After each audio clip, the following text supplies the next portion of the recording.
Good evening. My name is Mark Frankel. I am on the staff here at AAAS in the Scientific Responsibility, Human Rights, and Law program.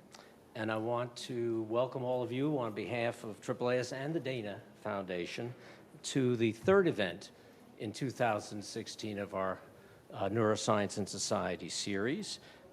This is now our fifth year. And I'll just put in a plug for the videos of all previous presentations, programs, et cetera, reside on the website of the Dana Foundation and are rather easy to find. If another particular topic interests you, you can find the topics both there and on our site, but to see the video, you'll need to go there. Tonight's topic is closing the language skills gap among children. It's not too or never too soon to start. And I think this is a really critical topic in light of the future of our children and various differences of accomplishment, if you will, and how we can, at a younger point in time, effectively intervene in a way that will make a difference. And we'll hear about a number of those things today. As I alluded, the series is a partnership between AAAS and the Dana Foundation, and I want to acknowledge their support and also their involvement in the planning for these sessions as well. Before moving to tonight's session, I do want to announce the date and topic for the last of our 2016 series. It's going to take place on October 18th. The topic will be phobias. What does research tell us about why some people get phobias and others don't? What are the causes of phobias? What about treatments to the extent that they exist or are in the pipeline? So there'll be more information about that on our website soon. And we, of course, know how to reach you if you've registered so that you'll be informed about that session. But I want to turn to tonight's topic. The science that's out there tells us that when children are 2 years old, those from lower socioeconomic status find themselves at least 6 months behind their cohorts in other economic situations. And that has to do with both language processing and language proficiency. And that without some sort of intervention, this difference, if you will, actually increases over time while these children are still relatively young. So the language gap that exists here in the United States and elsewhere can have profound consequences. I'm sure you can understand that in terms of academic achievement, but also in terms of self-esteem and behavior. Fortunately, there is some research which is beginning to help us understand why these things happened. And there's not only research, but actual programs that are attempting to reduce, if you will, this gap and prepare all children to better handle their responsibilities in society. Our leadoff speaker tonight will focus on research demonstrating the language gap between infants with higher and lower SES families. Our second speaker is then going to describe work of a local initiative to help low-income families in Chicago prepare their children for success and beyond, in school and beyond. And our final speaker will discuss some of the policy issues that this language gap raises and what government can do to help close it. We will aim to end the formal program around 7 p.m., at which time you're all invited to join us, the speakers and staff, outside the auditorium for a reception. You have speaker bios in your programs, so I'm not going to go into that kind of detail in introducing the individual speakers. I'd rather we get on to the content of what they have to say. I will introduce each speaker in succession, and after they've all spoken, I will invite them to come up here on the stage, take one of these chairs, and engage in a little bit of conversation among themselves, and then we'll open it up for Q&A with the audience. You'll notice there are 2 aisles in the auditorium, and there are mics in both aisles, and we invite you to grab a place at those mics at the appropriate time, and you'll get an advance warning of that. Just a reminder, as I mentioned earlier, the event is being videoed, and that's true of all of these, and it will be available on the Dana Foundation website. So that's sort of the preliminaries. I'd now like to get on with the program by introducing our first speaker, Dr. Anne Fernald, who is the Josephine Knotts Knowles Professor of Human Biology at Stanford University, where, among other things, and many other things, she directs the Language Learning Lab. There, she and her colleagues have pioneered new measures for studying language processing by infants, and they've applied those measurements in longitudinal studies involving a range of students experiencing linguistically, culturally, and economically diverse experiences wherever they may reside. And she's going to share with us what some of that research has revealed and what some of the implications of that might be. And then we'll move on to our next two speakers after that. So please join me in welcoming Dr. Anne Fernald.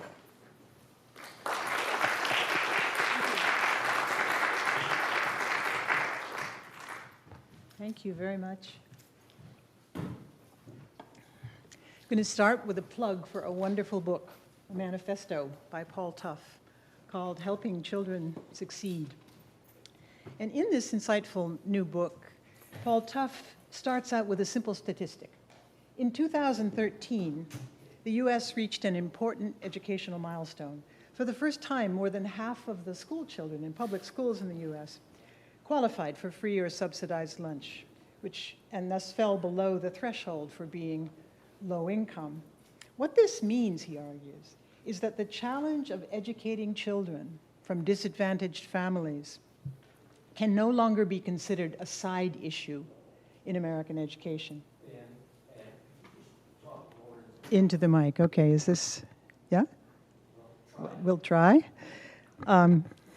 So it can no longer be considered a side issue. Helping poor kids succeed in school now is, by definition, the central mission of American public schools, and thus a central responsibility for the American public. And it's a responsibility we're failing to meet. But this crucial obligation we face as a society has to go way beyond helping kids succeed once they reach school, because learning to learn, building a foundation for academic achievement, starts years earlier through the child's experience in the family. It starts here.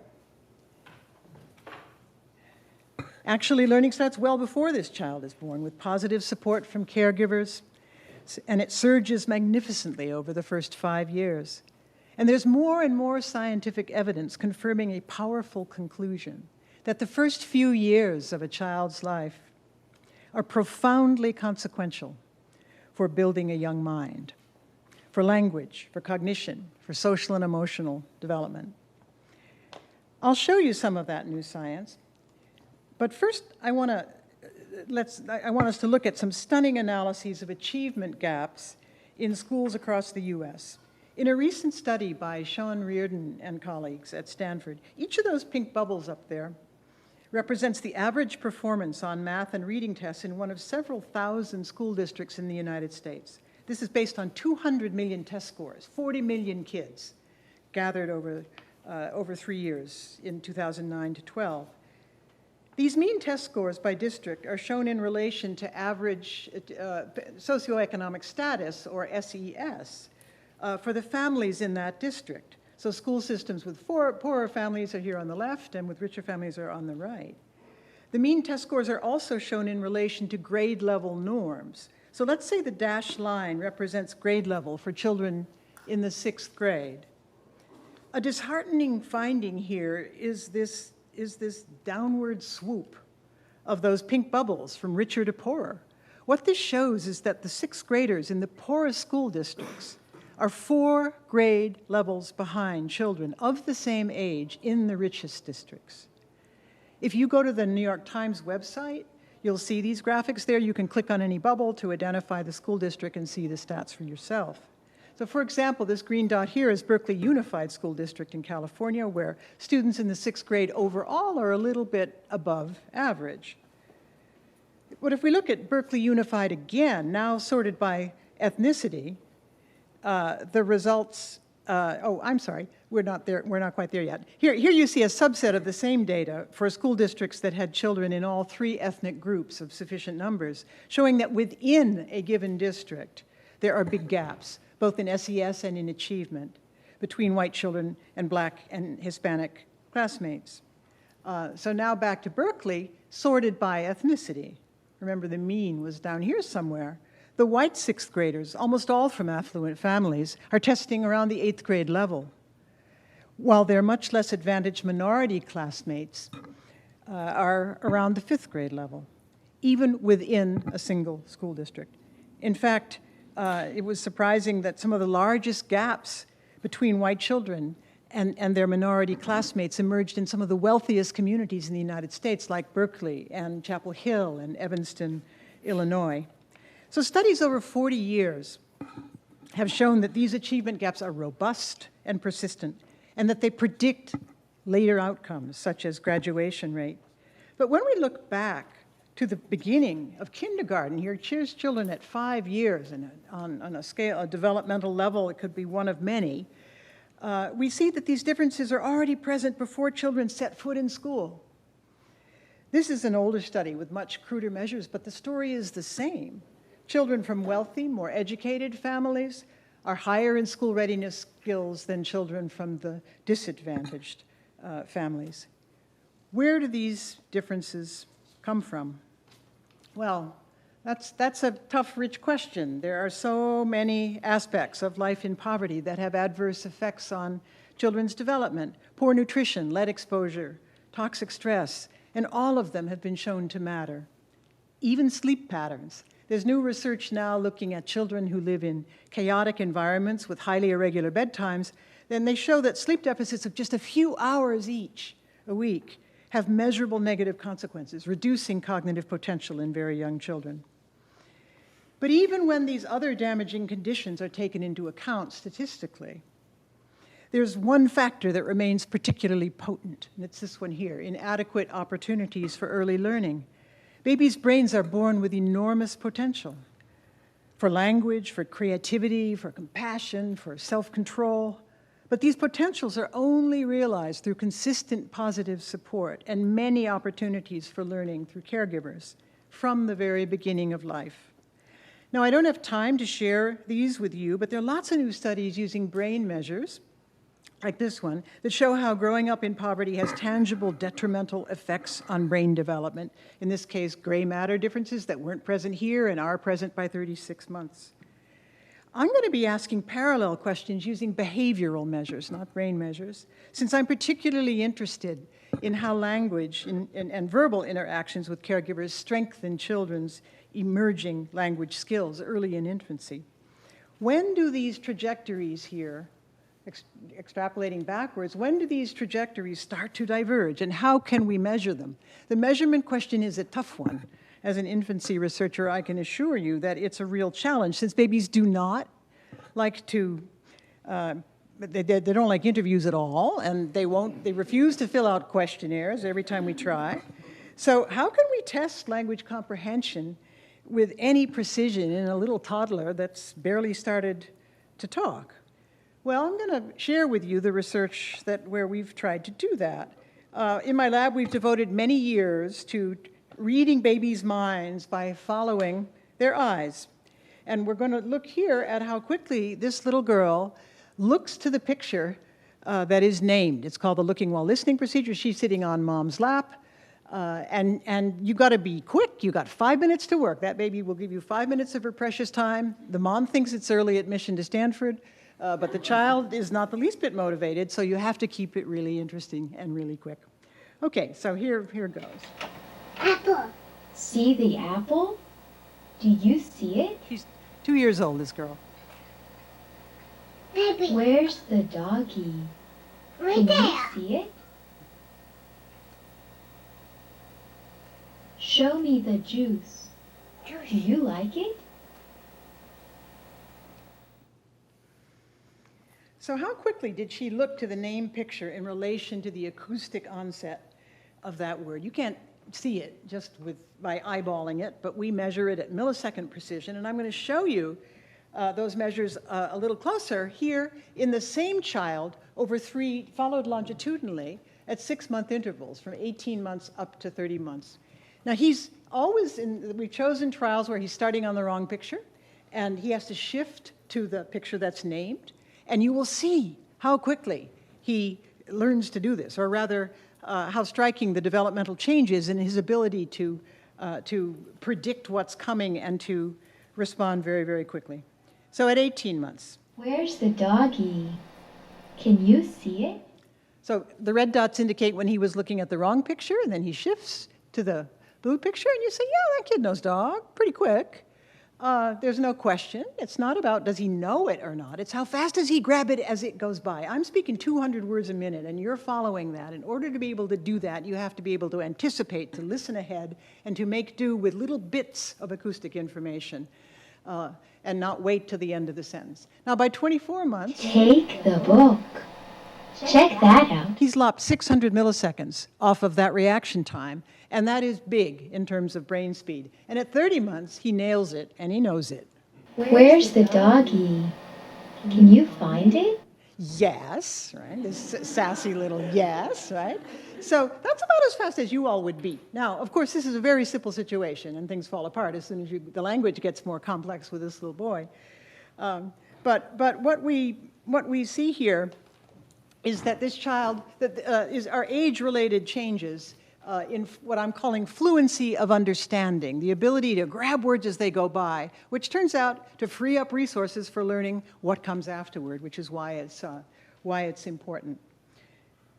So our studies have shown that babies, and this is numerous studies, I'm very quickly reviewing them for you, become faster and more efficient in real-time word recognition as they get older, between the 2nd and 3rd year.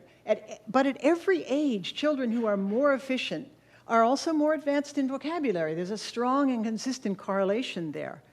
And these early processing skills also predict language and cognitive abilities later on. So that's why we're interested in processing speed, because it seems to be linked to meaningful language outcomes now and in the future, with a precision that has been very, very hard to come by in research with infants until recently. Now, we started this work in our Stanford campus lab, doing what most researchers do, and using a convenience sample, families that came in. Most developmental work is done with convenience samples, and they're pretty much always some of the most affluent and educated families in the country. And then we make claims about Homo sapiens. It's very important to get out of this kind of bubble, and we did that by opening a lab in the community, a Spanish-speaking lab in the community, initially with the goal of comparing Spanish versus English. And we designed studies like that, and also noticed that there were big differences in vocabulary and in processing speed between the English speakers tested here and the Spanish speakers tested here. Clearly, this had nothing to do with Spanish versus English. It was about poverty versus affluence. And it was this sort of accidental discovery of these differences that changed my whole research direction. So the next question then was, how can we capture these early SES differences, the diverging of these trajectories, using these fine-grained measures? There you have to work within a language and test high and low SES families within a language, and high and low SES families within Spanish. And that meant going way beyond the convenience sample, getting a 31-foot RV, building a lab in it, and heading up north in California to work with families that were not as highly educated. And then to find high SES Spanish-speaking moms, we went to Mexico City. Why? I mean, there are plenty of Latina professionals in San Francisco, but they're all bilingual, and you don't want to mix monolingual and bilingual families. And I mean bilingual children, because that's a different set of issues there. So we had a pop-up lab in Mexico City and found the kind of Palo Alto moms in terms of their education and professional status that were comparable, and asked then, were there differences related to SES when you're controlling for other factors like language in these two different samples? And here's what we found. Now, these data are from English, but they could just as well be from Spanish, because the results were so stunningly comparable. Here are low SES children in red and high SES children in blue. First thing you notice that between 18 and 24 months, kids get more efficient, right? They're more accurate. Chance is 50% in this particular measure. They get more accurate in both groups. But the more worrisome finding is this, that it's not until 24 months that the group of low SES kids reach the level of efficiency that the high SES kids started at. Well, they didn't start there, but the high SES kids had achieved at 18 months. So that's the origin of the statement that there's a 6-month gap in language processing skill that's emerged by 24 months. And we've replicated this both in English and in Spanish learning children. Okay, so back to the question, where do these differences come from? Well, this famous book here by Hart and Risley was published in 1995 with 42 families in Kansas. And what they found was that the amount and richness of caregivers' speech in the families, in these families there, was predictive of their later school success and of their vocabulary growth. Their main finding had to do with the nature of the input, the nature of the language that children heard. And what they found was that by age 3 years, children in advantaged families heard 30 million more words directed to them than children in disadvantaged families. That's the famous 30 million word gap. That's now a buzzword, a slogan. You hear it everywhere. You see it on billboards, even out in Oakland anyway. And it's a huge and seemingly precise number that has become a buzzword, but it misses a very important point. Sheer quantity is not the goal. Saying dog, dog, dog, dog, dog instead of dog is a 500% increase, but I don't think it's very useful. Saying dog and then, hey, the dog with the fluffy tail is barking at that cat. That's teaching you something about dogs. They have tails. Tails can be fluffy. Dogs make this noise, which is apparently called barking, and I guess they don't like cats.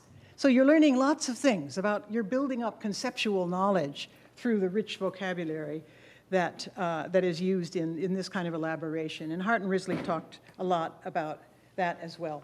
So we wanted to look at the speech that children in our populations were hearing, using a new technology where you can record all day in the home with a little digital recorder that the kid wears, and that automatically count words. So here are 40, this is now back to a Spanish-speaking study, 43 families over a 10-hour day. And what you notice is that, and the lines here are how many words per hour this child heard over that 10-hour day within a sort of 6-foot radius of the child. In this family here, the child heard 3,000 words an hour. In this family here, 60 words an hour. 60 words an hour, that's starvation. Huge differences. Well, let me introduce you to 2 children. Both of these are low-income children. This little boy here heard 100 words in 5 minutes on 10 different topics. And those topics were about toys being animals, and animals being bunnies, and being bears, and bears having little ears just like yours. All that richness, all the linking together of different words to build up more complex meanings. This little girl here also was in a 5-minute sample. She heard 5 words on 2 topics. One of them was sit down, the other one, here's some toys, where she learned nothing about the names of things, much less the conceptual relations among things. These kinds of differences are stunning, and these kinds of differences are meaningful. That's why Hart and Risley called them meaningful differences, and our measures show the same thing. Now, you notice that the kids who are hearing the most language are from the wealthy families in Mexico City, and the kids hearing the least are from our immigrant Mexican families in California. But there's big spread in the middle. And in fact, it was one of the Latino dads from the low-income sample that was way up here with his talk to his child, and here's one of the Google dads, right, who's probably Googling away and giving his child a cell phone to look at instead of taking the time to talk with him. You know who you are out there, right? And so the good news is that there's big spread. SES is not destiny. There's no sharp divide between them, and these families here we can encourage to be more like these families here, and in fact, these families here we also need to encourage in that same way. So infants who hear richer and more positive language from caregivers develop stronger processing skills and learn vocabulary more quickly. How does faster processing help a child learn a word? If I say, look at the kitty on the bench, and you're slow to get kitty, bench roars off without you. We all know this from, listening to a language that we don't know very well. But if look at the kitty on the bench, you get kitty quickly, you get bench for free.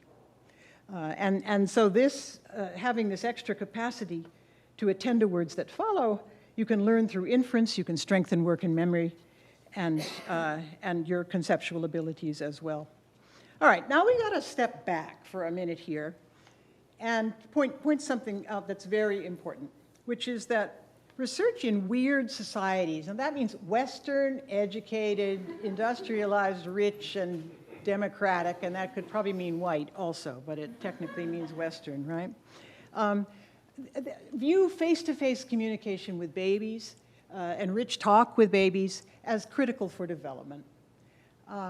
However, the majority of infants in the world are growing up in very different circumstances. 70 to 90% are growing up in agrarian worlds where it's very, very different from that, with relatively little face-to-face and verbal interaction.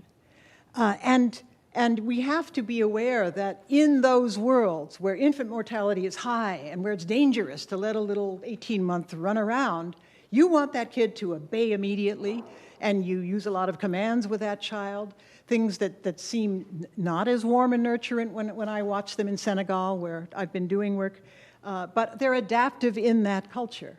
The question is, when families come to this very new culture, how can we help them to learn new ways of being with children? So it's important to note that there are deeply entrenched cultural beliefs that underlie parenting practices, and any effective intervention involves deeply understanding and respecting and working with those beliefs. So I'm going to whiz through 2 intervention studies that it's been my privilege to be involved in, one in Senegal and one in San Jose that's still ongoing. In Senegal, I got a letter from a Senegalese researcher saying, here, many moms are afraid to make eye contact with a baby or to say a word to a baby in front of somebody else for fear they'll be called crazy. And that's because they think it could be dangerous. A jinn spirit might take the soul of that child and suck it out of the baby, and the child would die. So these spirit beliefs that mothers express to us show that it's partly out of fear that they are not engaging with children as much. Now, in San Jose, it's certainly not out of fear. These are low-income Spanish-speaking families. It's certainly not out of fear, but there are other cultural beliefs that focus on other kinds of nurturance that are wonderful for a child, but not necessarily what the child needs to develop verbal skills for school, for a new school system. So just really, really quickly to just take you, those are the amulets that a child wears there. I was working with 500 families in villages, in 25 villages with no roads and no water and no electricity. The intervention there was to meet for a 3-month period and talk about these traditions and talk about the new science that they were learning about using high-tech methods like that. A colored picture of a mother talking to the brain. And this mom teacher is teaching about memory. Memory is like a little bunch of cubby holes. You put something in and it stays in there. Through metaphors like that, they convey these concepts, these abstract concepts. So the Tostan, which is the name of the NGO, it asked us if we could, I said, we have nothing to do, I know nothing about Senegalese culture, we have nothing to do with designing a program. And she said, absolutely not. We will do that, but we'd like you to help us see if we're making any progress. So I'm showing you just one finding from that, And this is based on 500, N of 500 families. These lines here that are dashed are the baseline measures before the intervention happened of the RPP, that's the intervention group, and the control group, right on top of each other. 1 year later, the control group was also right on top. The measure is the number of words the mother spoke to a child during a 5-minute observation. Our goal is to use very rigorous measures of both the mother's behavior and of the child's behavior. 1 year later, however, the intervention group had shifted dramatically in that direction. So that's a sign of progress, that behavior change is possible if you do it in a culturally sensitive way. And then the second intervention is the Habla Conmigo Academy, which we're running in partnership with Educare and First Five California.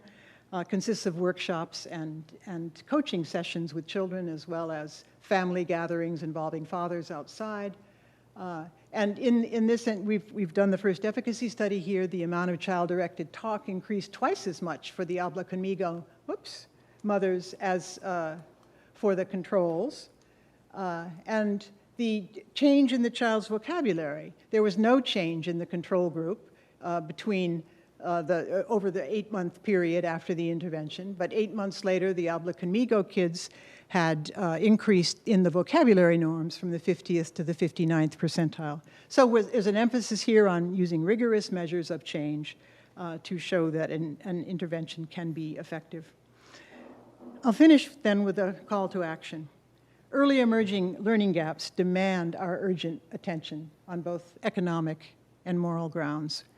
We know the economic story. We know from Jim Heckman and other economists that investing early is a much bigger return on investment. But from a moral point of view, there are things that all of us can do that can help to address this urgent set of problems that we face, that a generation of children are facing, which is inadequate learning opportunities at home that must be addressed early, not waiting until preschool even, but must be addressed early in order to enable these children to reach their full potential. Thank you.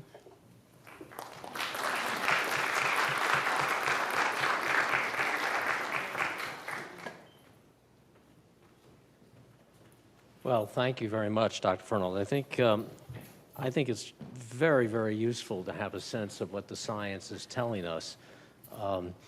And hopefully the science tells us enough so that we can translate it into action of some sort. And that's what we're going to hear about in the next 2 talks.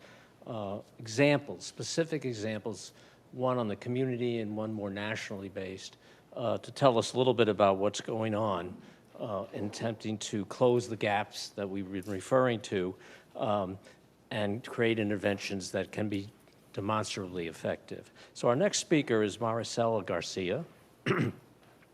She is the CEO of Gads Hill Center, which is a community-based organization that creates opportunities for families to build better lives through education and access to resources. Specifically for this evening, she'll discuss how the Gads Hill Home Visiting Program for early childhood education has helped low-income families prepare their children to meet language and other challenges in school and beyond. So please join me in welcoming Maricela Garcia.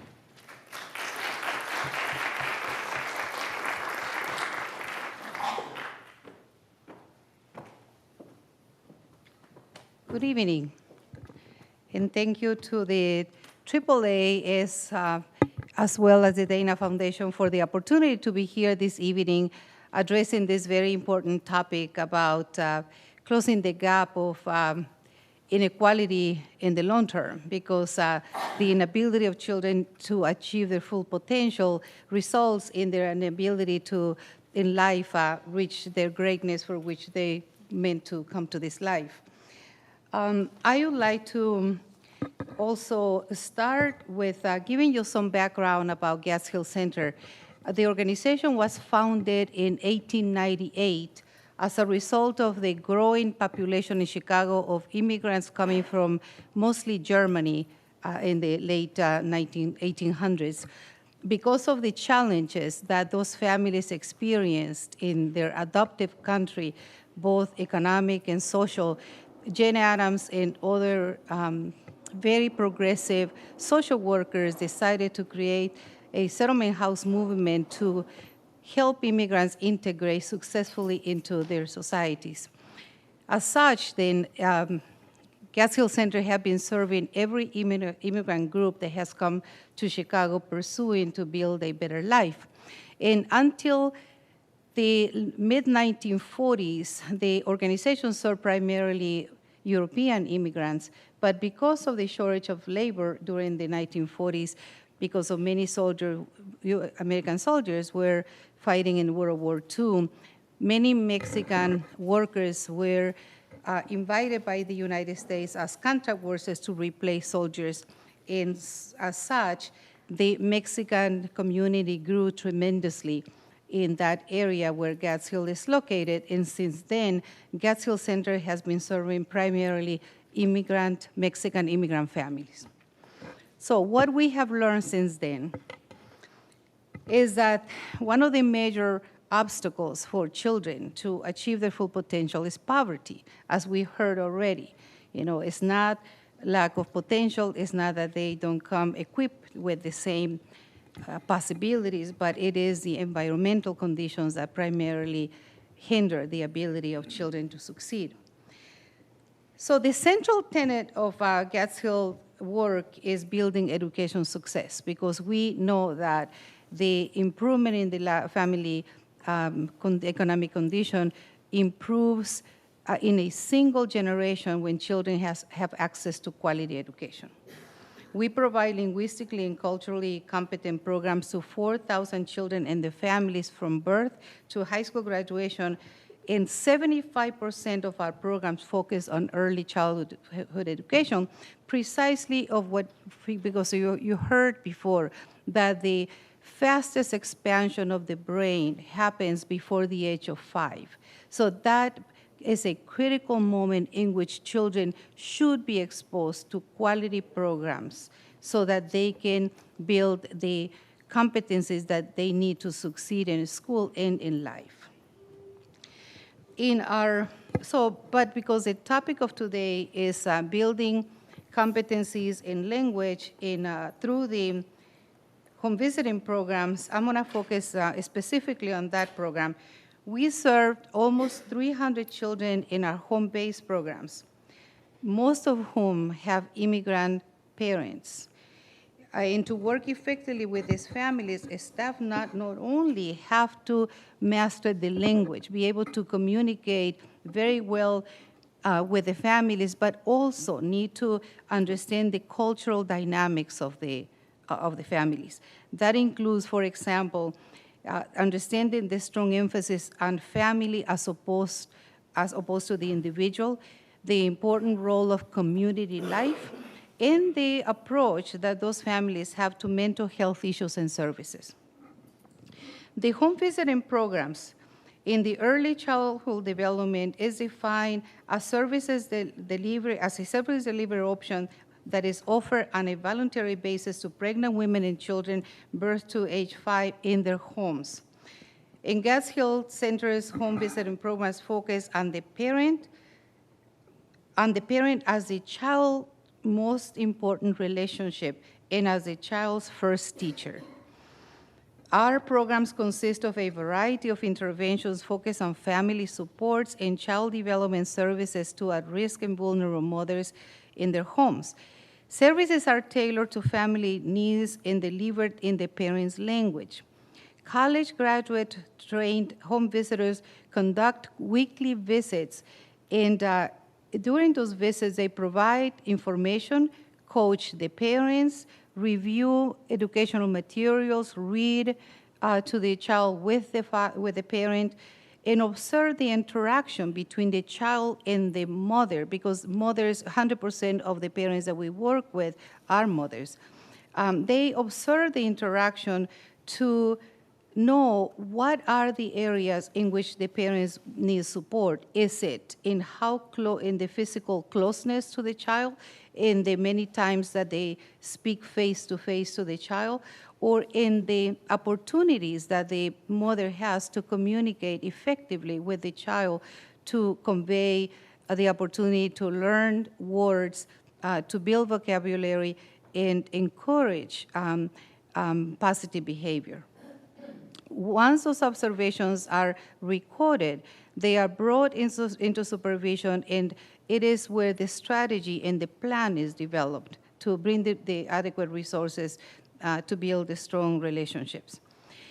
There is also another component, which is the socialization meetings that happen twice a month. Those meetings are intended to happen in groups of mothers and children that have similar characteristics. So we are very aware that even when many of the families come from Mexico, if they come from indigenous areas in the southern part of Mexico, they might exhibit different behaviors from families who come from more urban settings in Mexico. So as such, then, we try to cluster the relationships in the socialization meetings according to the geographic area from where they came. During those socializations, 2-hour socialization meetings per month, we also look at addressing mental health issues, such as maternal depression, which is very prominent among the families with whom we work. We also bring nutritional information, the importance of living balanced lifestyles, and that include adequate nutrition and physical activity, because that also, as we know, influence in the development of the child.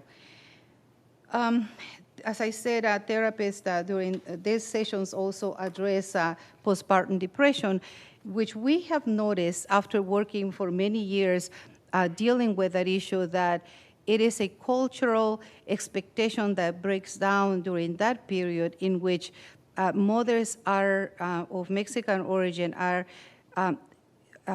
accustomed or expect to have the extended family taking care of their recovery, whereas here, when they are removed from that environment, they are on their own. And that triggers that postpartum depression and the subsequent maternal depression that we have noticed. So, as I said before, in order to meet the needs of predominantly immigrant families, our home visitors understand, acknowledge, and respect cultural differences among participants, and staffing material used to reflect the cultural, linguistic, and ethnic diversity of the families. All our materials are in Spanish if the mother and the father language is predominantly Spanish, so that the child, so that they don't feel that they don't know English and cannot read English materials in English, even when we know that it doesn't matter what you read. The important is that the child is read to. But to make it, to make the parents feel confident to be the parents' first teachers, and all the materials that we have is in the preference of the parents' language. Through coaching, we build the confidence of the mothers to see themselves as their children's first teachers. We develop and practice the educational and social emotional development activities of the week with the mothers. That means that every week that we do the home visit, we go through the daily lessons and activities that they are going to do in order to build the vocabulary and the academic and social emotional goals that we establish for that week. We also identified a corner, even in very small apartments in Chicago, we identify a corner, even if it is at the entrance of the bathroom, where there is a dedicated place that we call the Family Educational Resource Center. And it's something very humble. It can be a 3-shelf bookcase where we put the books, the reading materials, the toys, and all the educational materials that we bring, so that we create a learning environment that the child reaches out to the books and the toys and is accessible, invisible for the family. Of course, we encourage limiting the access to TV, to using TV for as any means of education. And we have, later I'm going to go through the evaluations that we have based on the work that we do. but I'm going to finish with describing the methodology of how we carry out the home visiting programs. One of the main goals of the home visitor is to build trust with the mother. Because it is through a trusting relationship that we can identify the needs of the family and provide the appropriate resources and referrals. This is one of the reasons through which we are able to intervene and prevent child abuse and neglect. You'll see later that in the 4-year data that I brought in order to make this presentation, there is 0 incidents of child abuse and neglect, even in the most difficult and at-risk circumstances that those families endure. And this is one of the reasons why we are able to intervene also when we identify substance abuse and other issues that most families in this society face. So it is then that relationship is not just about the child, it's really focusing on the stability of the family. From observing the family in their homes, home visitors build on their strengths, the family strengths, and can also identify risk factors in the child's growth and development, such as maternal depression, poor parenting practices, and lack of support to the child, and sometimes in the dynamic in the family, so that we also send them to couples therapy or family therapy if we see it appropriate. So the home visiting models that we use are the Head Start, Early Head Start, home visiting, and the Parents as Teachers, a prevention initiative. Those models are very similar, but one is better resource than the other. So we're very creative in the way they manage both, so that as much as possible, we use the resources when there is group activities to bring the others, so that we are not delivering 2 types of programs, one better resource than the others. And the outcomes are pretty much the same, because in addition to that, we raise private money in order to bring to that level the preventive initiative as well. So how are the families selected? Well, our workers being a community-based organization, we are a very good relationship with other organizations, including clinics, community clinics, schools, et cetera. So those are the sources of referrals for us, and also word of mouth. Our organization has a very strong and long reputation of quality services that many families come because all the families refer them to us. So let me go, since I don't have a lot of time, giving you the profile of the families. 65% of the children that we're talking about reside in linguistically isolated homes. 68 have mothers who did not complete high school. 100% live at 100 poverty level or below. 72% live in a 2-parent home, and 89% have at least 1 parent working. So high poverty rates and parents' low academic attainment are very high risk factors in child development, and very prevalent among the families with whom we work. And so it's not, in order to be effective for Latino families, so home visitor programs should provide robust parent education and training services. This is something that we identified this year, that because of the growing income inequality in our society, we need to start focusing, in addition to everything else, in partnering with job development and job placement agencies to be able to open up opportunities for those parents, so that we don't wait to see that the children are going to do better than them, but we also try to create some opportunities while working with the parents. So our goals are to build children's school readiness for school success, increase parents' ability to support their children's overall development, improve child health and development outcomes, and promote safe and healthy relationships to prevent child abuse and neglect. The activities that we carry out to achieve those goals fall under 3 major categories. 1, provide child development education and parenting information to help parents create safe, stimulating home environments That means, as I mentioned before, building family resource centers, coaching to go over lessons plans for the week, evaluating progress, etc. 3, model positive and language-rich relationships. So, for example, very simple practices that we have in order to build vocabulary, such as when they ask the child when they're going to go out and ask the child to put their shoes, is the mother asks, go and get your white shoes. And the child comes back with whatever shoes, and the mom says, great, these are the white shoes. But if the child comes back with black shoes, these are your black shoes, go get your white shoes. And very simple activities like that. For example, it's time to have a snack. Simple activities like, would you like the round cookie or the square cookie? Pick the one that you want. Tell me which one you want. And so little by little, then with that interaction that is not costly, it is not intimidating, and it's accessible for parents to build that vocabulary. And the last one is ensuring that families are connected to medical, dental, mental health, and other supports. Because without having healthy bodies and minds, it's very hard for mothers and children to be able to achieve the educational goals that we would like to see. We, for example, ensure that families have a pediatrician, that all the families that work with us have a pediatrician, and keep the child on track with medical appointments.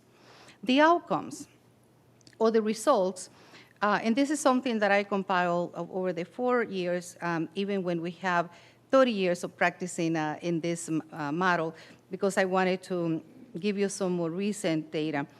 So the outcomes are 100% receive developmental screenings. That is very important, because without those developmental screenings, if there is language delays or a child fall under the autism spectrum, it's very hard to later to address it, whereas the earlier it is identified and addressed, the easier it is to find a way to overcoming it or managing it.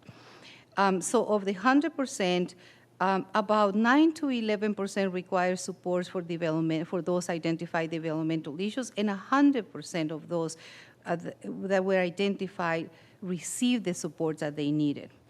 82% reported doing a language building activity daily. As I said, some are complicated. The ones that I mentioned to you are very easy to do, but we want is developing the habit and the awareness about how to build the vocabulary. 70% of parents read to their children 3 to 5 days a week. That is remarkable for us, because we know that poor families have so many stressors that the least they want is to really sit down and read. So this is a tremendous accomplishment for us. We want to see 100%, and we'll see which other ways we can do in order to move it, but 70% is not a bad percentage. 100% of parents report more positive interaction with their children, and 0 cases of child neglect or abuse.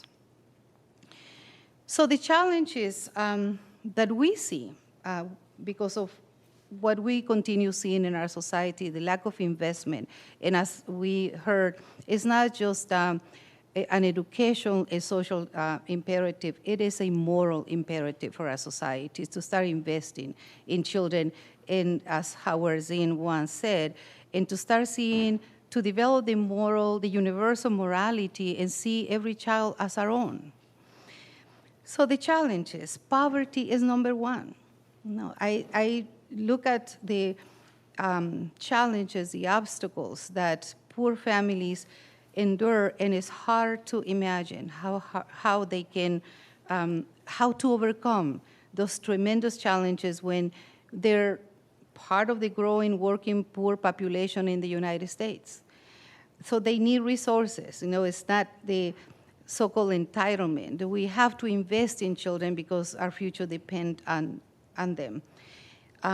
Language and cultural isolation. You know, we we don't invest enough in ESL programs for adults because we have cut a lot in programs, and those are some of the programs that have been severely cut. So there are less English as a second language programs to help parents acquire the language. Cultural isolation. Those families, many of the families, being immigrants now is not the best time in our society to be an immigrant. You know, there are a lot of negative connotations about being an immigrant, so they pretty much have become more isolated than able to relate to the rest of society. And maternal depression. Those are some of the greatest challenges that we see. And not to mention, I would say that in the language and cultural isolation, I should have included also discrimination and racism, because even when we sometimes want to talk about those, because those are very painful wounds in our society that is hard to go there and talk about, it still affects a significant portion of our population, and immigrants from Latin American origin are pretty much targets of those. So thank you very much, and I look forward to the questions and answers.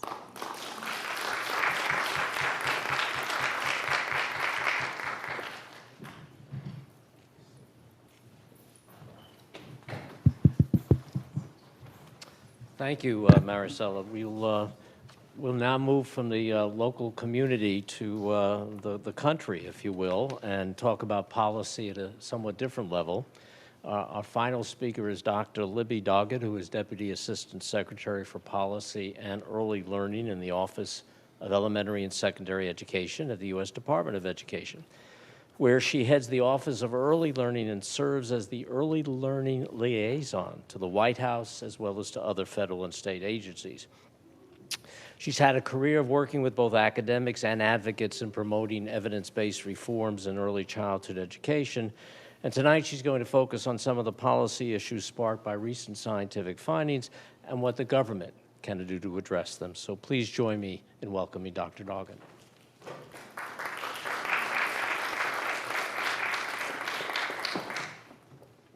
Thank you, Mark. Thank you, Anne. Thank you, Maricela. That was a great presentation. They have really made the case for much of what we need to do at the federal level. I think we all know that there are 5 years before children go to school, and in this country we haven't done as good a job as we need to in making use of those 5 years. Every family wants what's best for their child, and we need to do a lot more. I've been asked to address, as Mark said, the following questions. What are the social policy issues related to language acquisition by children and SES? What is the role of government in resolving these issues? We all know that there are a lot of reasons, and I think Maricela and Anne have made the case for many of them, of why children hear fewer words. Learning, families, children, child development, it's all very complex. There are no simple solutions. All young children and all families, young families, and we have 2 in our family now, are stressed. And families who are in poverty are multiply stressed. They lack money. They also lack time. And sometimes this stress even becomes toxic stress. As to the solutions, I think there's a divide still in our country, and Anne gave us a great charge. I'll have a charge too, but right now I think our country is a little bit divided, and certainly Washington is, in terms of how much the federal government, what is the role of the federal government in actually trying to help address some of these issues. I'm going to talk about kindergarten readiness, children school readiness, but that is very much the word gap, because I think you saw from Anne's presentation that when children come in with a limited vocabulary, they are already at a disadvantage because their mind and their brain is not as developed, and so they can't handle the more complex thinking that's needed in school. So, you know, and few policymakers are really naive enough to know that one solution could fully transform and do all that we need to happen in children's lives. I think the growing inequality actually in America is very entrenched. It's very structural. And obviously, it's a challenge for us to do something about it. But I'm happy because I think over the past 8 years, this administration has been willing to take it on. And one way that the federal government can address this kind of problem is actually with the bully pulpit. And so I think that you've seen the president, even the first lady, and then certainly my bosses, Secretary Arne Duncan, former U.S. Secretary of Education Arne Duncan, and now my current boss, U.S. Secretary John King, have been out using the bully pulpit to talk about the inequities in society, and certainly that we need to do more in those early learning years to address them. In the White House, we actually held in 2013 a convening on closing the word gap. I know Ann was there. So it really did bring up this issue to the federal level. I think it has been helpful.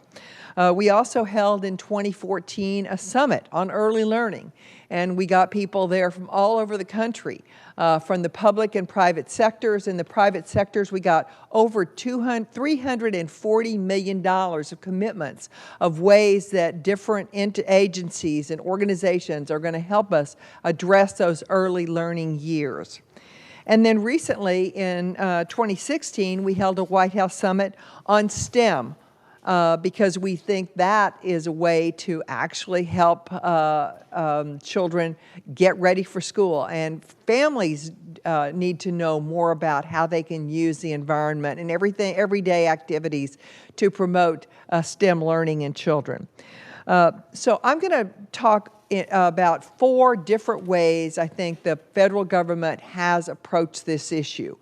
One is to focus more directly on families. So the program Maricela talked about in terms of home visiting is one of the ways, and addressing the word gap really specifically in the way Ann's amazing research has done fits in that bucket. Then there's a whole bucket of really focusing on early learning settings because, like Maricela said, many families have 2 parents working, and so kids are in these settings, and we need to do more to make those settings really learning settings and not just care for kids settings. And then I think because families are complex, we also want to focus more specifically on the total environment because we know that actually it's poverty more than anything that's causing some of the inequities. So what are we doing at a systems level to try to address some of these issues? And then finally, I'll touch a little bit on some of the policies around just fostering innovation because who would have thought the amazing work that we've done around closing the word gap is fairly recent, and we need more innovation in our systems. So in terms of focusing on families, parent behavior is really important. We know it can change too. My daughters put our granddaughters and now our new grandson to bed on their backs. We didn't used to do that. Our whole family eats very differently than we used to even 10, 20 years ago. Actually, many of them are vegetarians. More families, like Maricela said, are reading to their children. We have some research around the country that shows that. We have research to show that dads are spending more time and their time differently with their children. So we know we can change family behavior, but we also know it's very difficult. And I don't know that we know as much about how to change how families interact because the way you interact with people is so deep, it's so inbred. It's part of your culture, it's part of who you are, and I don't know that we have learned as much about that, so we do need a lot more research. Maricela described a home visiting program that she runs. It sounds fantastic. We now have a federal funding stream called MCV. It's the Maternal Infant Early Childhood Home Visiting Program, and that is providing $1.5 billion. We need to get it renewed, but it is providing money to every state to fund services like Maricela is doing. They're different models. They all have to have some evidence behind them. We're not just funding something that sounds good anymore. We're funding things that have randomized control trial and research to show that they work. So that's an important means to make this difference. We're also learning a lot more through these programs about what works. The McVie program also took a little bit of their funding, and they have a Bridging the Word Gap Challenge, where I think this kind of fits in the innovative bucket, where they're awarding $300,000 in prizes to support innovative solutions that can help promote this early language development among low-income families in the U.S.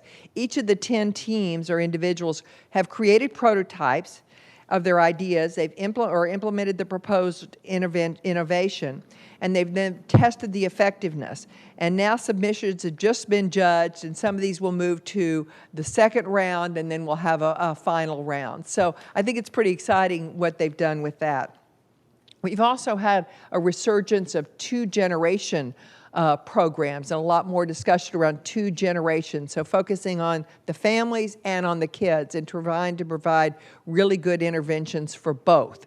We don't have a lot of research. We had a program that did this, and it didn't have good research behind it, so we're going to have to go in and find better research. And there's some concern that programs that do well with families don't necessarily do well with kids, that it's hard to focus well on both. But I think that we can do that, and certainly it is on the cutting edge. So the second bucket that I talked about is actually focusing on those early learning settings. We know that children are arriving at kindergarten behind, they're arriving at preschool behind. There's so much more that we need to do in those early learning settings. The President has done a terrific job of getting more money into Head Start, doing amazing improvements in Head Start in terms of the quality. Every state and every city and community has a Head Start program, and we need to make sure that they are really good. They serve children at 100% of poverty, and they're very important kind of basis of our early childhood programs out there. So working in that area has been important. The President also made a commitment for preschool for every 4-year-old. We haven't gotten there yet, but we have gotten a small down payment on something called preschool development grants. So we've had money at the Department of Education to fund high-quality preschools in conjunction with states in 18 states, and that seems to be working very well to improve the quality. We also have put and just have a new rule out in child care, because we know child care is reaching actually more kids than any other program, but the quality has been variable. And states have a lot of say in how good that quality is, and we need to raise the quality, and we're still searching for ways to do that. But that's really a critically important piece of the early learning setting. Then finally, the third bucket is actually focusing on the system, because we know that children who are in better environments, better communities, better schools, schools that are in better neighborhoods with more parks and museums do better. And so what is it that we can do to improve the environment? So I'm going to talk about two initiatives. One is Race to the Top Early Learning Challenge, which is a program that the Department of Education has had in conjunction with HHS, and we have focused money in 20 states to actually help build this system, this early childhood system, taking Head Start, child care, preschool, public and private, and building it into a system so that when you go out and you want a setting for your child, you'll know that every one of them is good. And so we're now rating settings, and parents are able to go in and figure out what the ratings are. And we're hoping to drive more parents to those high-quality settings, which, of course, will have kids enter school more ready. The other way that we focused on systems is actually through Promise Neighborhoods.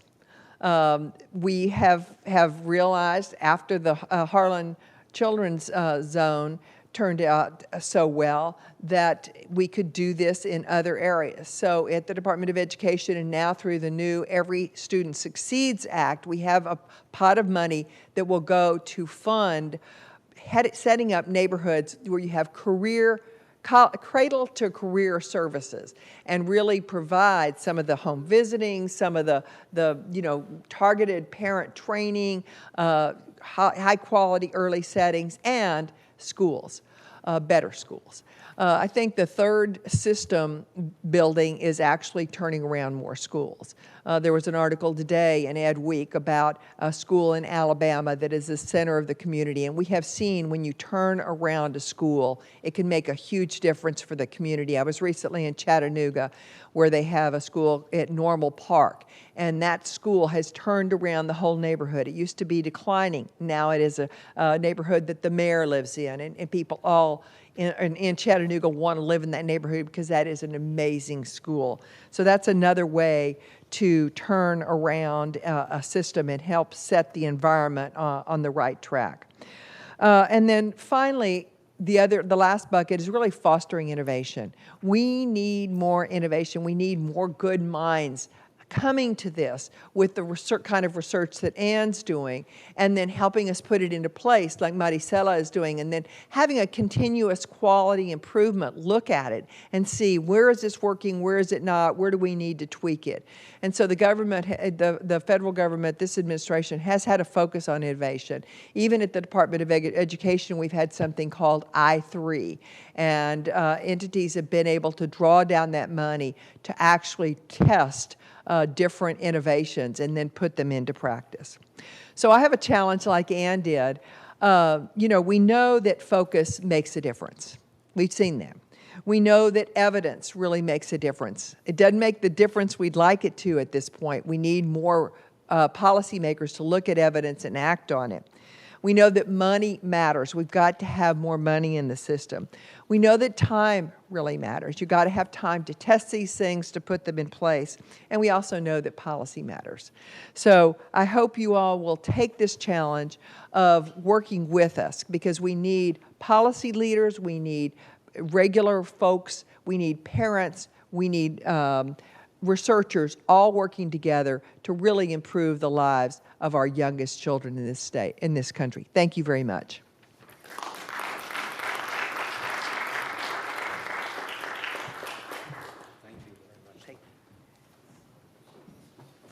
Okay, our speakers are going to put on lavalier mics,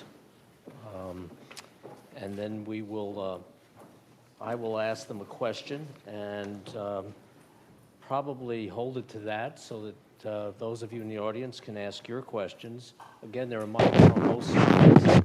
I would certainly encourage you to think about getting to the mic sooner rather than later, because at some point we will break for the reception whether there is a line at the mic or not. Let me begin my question, and it will start in just a moment. Our mics are coming.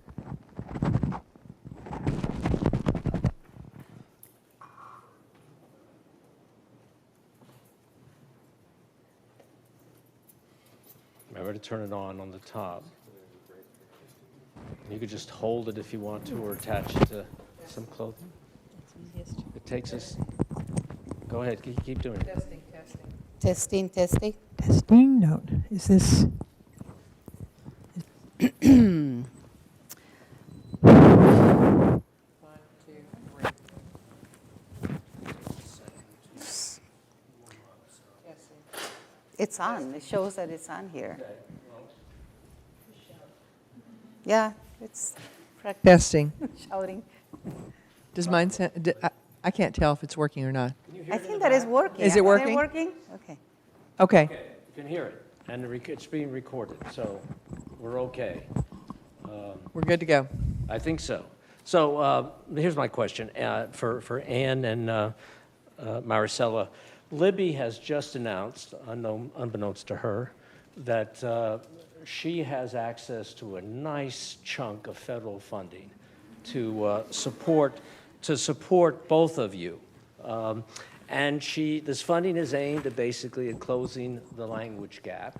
And there's a recognition that there's a certain amount of science out there, and there's also a recognition that there's more than one way to accomplish that goal.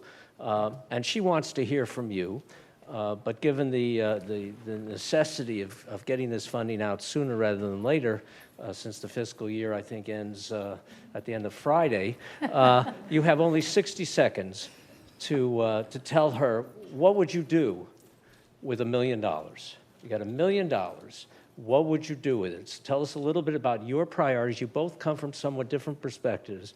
What would you want that money to do under your supervision? And Ann, we'll start with you, and I'm going to be the timer. And I have some money for you. We have started in San Jose, working with some of the roughest neighborhoods in San Jose, with children whose parents are really them to succeed in this culture, and by making it a culturally sensitive program, we're reaching them, and they're saying to us, we start with the science. There's nothing prescriptive about it. We start with the science and let them draw implications from this. There's a lot of pressure in the Silicon Valley to have techno fixes, right? A little thing that goes off in your pocket that says, talk to your kids about emptying the dishwasher, and that's it. I'm all for technical enhancements, but I really think that coaching and teaching and practicing and being with really something like education, being with families in that way is the way to do it. And that is what I would invest in, rather than in the light touch approach that's being pushed. Good. Maricela, Okay, 60 so, seconds. Yeah, my wish list. So there's two things. I think that one would be to have iPads so that we can give the families in their homes the lessons, not printed, but in an iPad, so that they would download there what the lesson for every day is and record there what are the challenges and were the outcomes of what they implemented. I think that would be great because it would be more efficient for us. And also it would be enticing for them to also see those lessons and be also learning technical expertise as they teach their children and they become the parents' first teachers.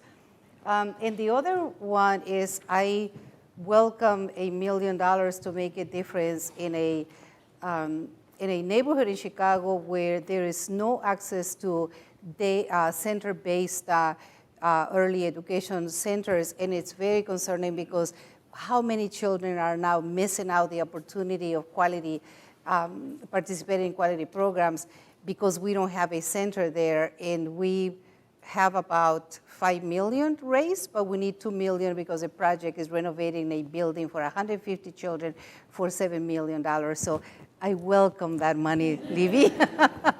Well, you two have been really terrific, both well within the time frame. Thank you both. I'm going to ask first for people to please, if you have questions, to please go up to the mics, because I do want to call on people in the audience. But Libby, maybe we could get from you a government official's quick response, if you will, to what you just heard in terms of what you think are good priorities. Is this a good mix, or might you have added something else to the cauldron? Well, I think the field in early childhood is so needy. It's so underfunded. If you look at any chart, you'll see that we're just not spending at the local, state, or federal level enough money to do what needs to happen. We need facilities. We need programs. And we need programs in those areas where the poorest families live. Where my kids live, there are a ton of programs in Austin, Texas, that they could choose from. But in the poor areas of town, they're not there. So I think facilities are really important. I think mixing giving families access to technology with the amazing apps. I didn't get to talk about Ready to Learn and all the good things going on there. I think Ann's right. We don't want to rely upon technology for the amazing, really the transformational kinds of work we want to do with families in terms of supporting them and raising their kids, but it can be an assistant. So, and then I would fund Ann's work no matter what she was doing. She's one of the leading researchers in this area, and they really are on the cutting edge of figuring this out. I mean, it is hard to change families' behavior. It's hard to get families to talk more because it is so cultural.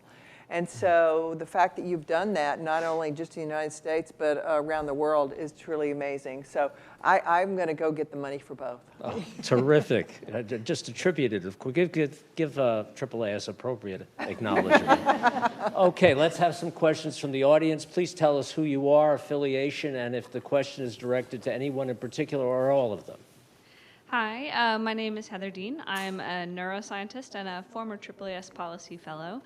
And one of my nephews is growing up bilingual. And so I was thinking, as you were talking about the science, obviously you want to control everything possible, and so then it makes sense to study monolingual children. But what difference does it make when children are growing up in a bilingual household? What difference does it make if of the 2,000 words they hear in an hour, half of those are English and half are Spanish? Are they going to gain their English language skills at the rate of a monolingual child who hears 1,000 words in an hour? I guess Okay, that's probably my question, start, since we're yep. doing research on exactly that issue. You've undoubtedly heard about the wonderful work from Ellen Bialystok and others showing the bilingual advantage in adults, where you get to be my age and memory is, kind of iffy, but bilingual adults have better control of their memory and better executive function. There are all sorts of advantages. It is not, however, necessarily the case that any child growing up with 2 languages is headed for that sort of advantage. She studies families in Montreal, where the French and English families are high-income families, and where both of these languages are being used in very, very rich contexts. A problem we face in working with low-income children is they may not be hearing much Spanish at all, as you saw in our data. And Libby and I were talking about this just before, that if you're not hearing that, and your pediatrician is telling you because he heard it on NPR or something, speak English to this child, and you don't speak English very well, it's hard to be playful, it's hard to be spontaneous, it's hard to have a kind of rich, warm, positive interaction with a child in a language that you don't master. So not only is the English not very good, but the Spanish it's at the cost of already limited Spanish. So I see that as a kind of double jeopardy situation, and those are the families that we are working with, actually. The kids who stay in these English language programs until they're in the 6th grade, they're essentially become remedial programs. So that's a kind of downside to bilingualism when neither language is supported very richly. But you're talking about something else. And there, I think you're probably headed for all the wonderful advantages that many other people who are looking at bilinguals who really can live fully in both of those languages. And I think you have reason to be optimistic. Ann and I both have grandchildren that are bilingual, and they've been hers were taken over to Madrid and for a year. Just Mine dropped have and left been there. raised with going to La Escuelita and a dual language program. I very much support dual language, and we just this week had a major symposium at the Department of Education on dual language, where you actually in the school are supporting both languages, because Ann's right, it's got to be rich language. You've got to have that academic language, but if you can do it in both, and I think if you can do it in a school setting, and more schools around the country are doing this, and it is a way to bring lower income kids and upper income kids together, and during the Spanish speaking part of the day, I can tell you my grandkids are being helped by the kids in the neighborhood who speak much better Spanish than they do, and vice versa during the English language period. So I think we're going to see it growing. We obviously need a lot more research on it too. So I don't have a research background, but I can give an anecdote. My husband didn't speak any Spanish, and I didn't trust my English when I married him.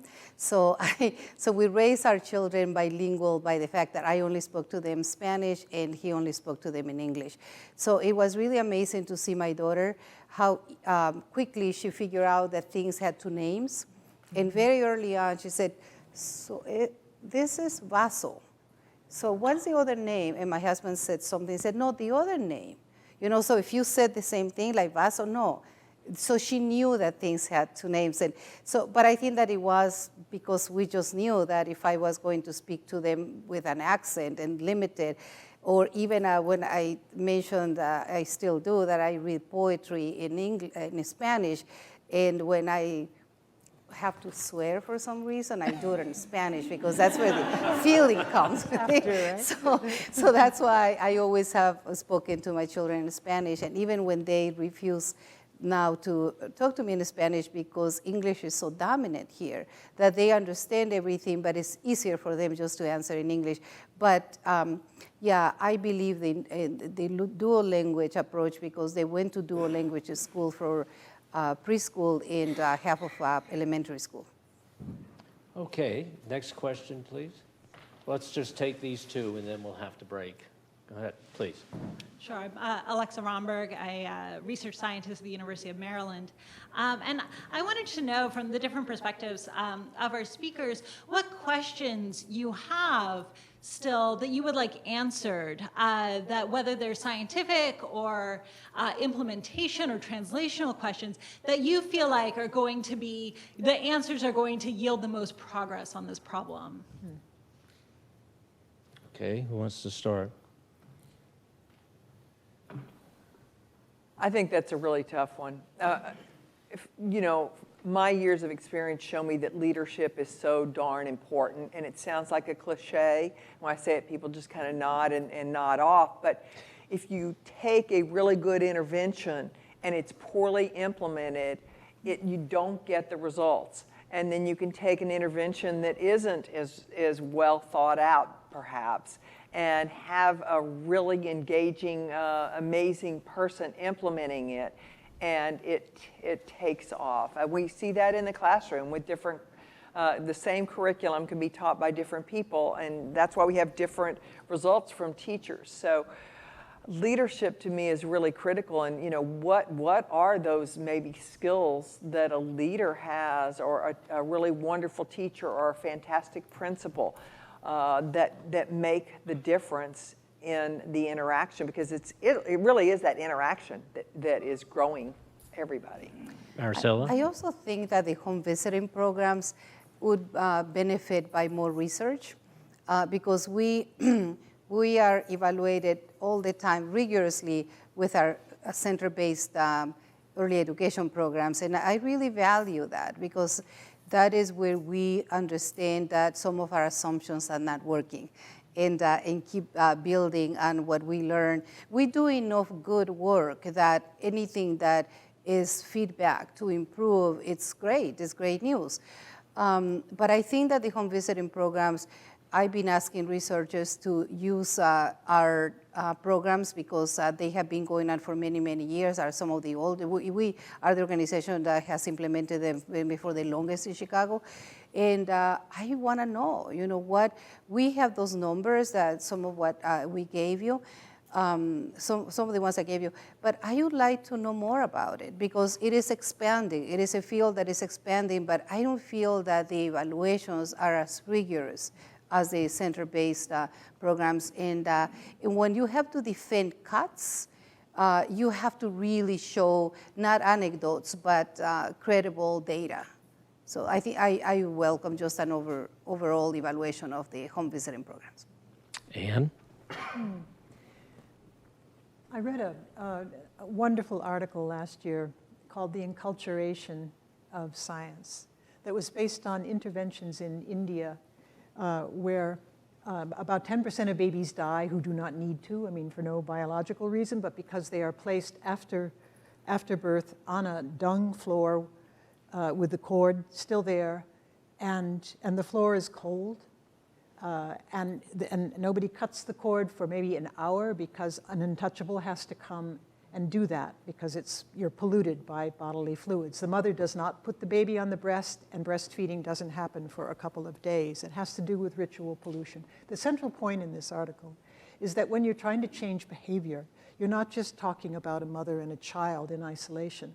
It isn't just, all the exciting findings about brain development early doesn't just mean we start with the child early. It means the family as a system is increasingly has to be our focus.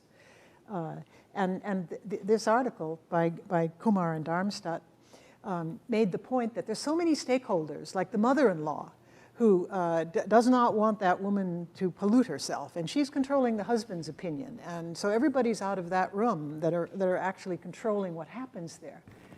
And so bringing infant mortality rate down in this area of Uttar Pradesh in India, they did through enrolling in engaging all these different family members, as well as the religious leaders and so forth. And we have to, I mean, it sounds wildly idealistic, but we have to take a kind of community-based approach to deal with these values, to see them lived out, to help people change while still remaining true to their cultural identity, but to see the value. Culture changes, and thank heavens, in good ways. Okay, you've been very patient, please. Last question. Ken Dillon, Scientia Press. Is anybody looking at the issue of the relationship between the kind of language-based approach you're taking and math or numeracy? In other words, is there leverage one way or the other?